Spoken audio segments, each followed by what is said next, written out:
एकनाथ शिंदेंच्या दिल्ली भेटीनंतर महायुतीमध्ये सारं काही आलबेल। मुंबई महानगरपालिका महायुती एकत्रच लढणार, कोणत्याही जागेवर रस्सीखेच नसल्याची शिवसेनेच्या वरिष्ठ सूत्रांची माहिती। रायगडमध्ये शिवसेना राष्ट्रवादीत जुंपली, शांतपणे ऐकतो याचा अर्थ आम्ही हतबल नाही, वेळ येईल तेव्हा दुप्पट वेगाने प्रतिकार करतो, सुनील तटकरेंचा शिवसेनेला थेट इशारा। आगामी निवडणुकांमध्ये विरोधकांचा सुपडा साफ करा, केंद्रीय गृहमंत्री अमित शहांचं पदाधिकाऱ्यांना आवाहन। राज्यात ट्रिपल इंजिन सरकार हवं, शहांचं वक्तव्य।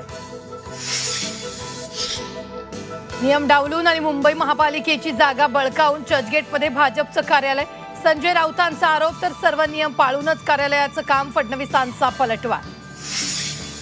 गोपीनाथ मुंडेंची मी वारसदार, पंकजा मुंडेंचं वारसदाराबाबत सूचक वक्तव्य। मुंडे आपल्याला कष्ट करण्याचा वारसा देऊन गेल्याचंही भाष्य।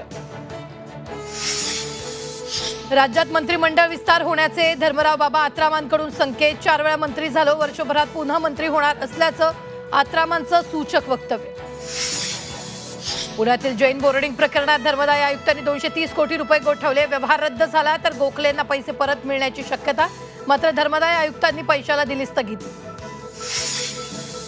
पलटण महिला डॉक्टर आत्महत्या प्रकरणात मोठा ट्विस्ट येण्याची शक्यता, सुसाईड नोटमधील हस्ताक्षर डॉक्टरचं नसल्याचा डॉक्टरच्या बहिणीचा उल्लेख करत सुषमा अंधारेंचा दावा, दोन्ही आरोपी स्वतःहून कसे हजर झाले, अंधारेंचा सवाल। मतदार यादी SIRचा दुसरा टप्पा राबवणार असल्याची मुख्य निवडणूक आयुक्तांची घोषणा, बिहारमधील प्रथम टप्प्यानंतर दुसऱ्या टप्प्यात 12 राज्यात SIR राबवलं जाणार।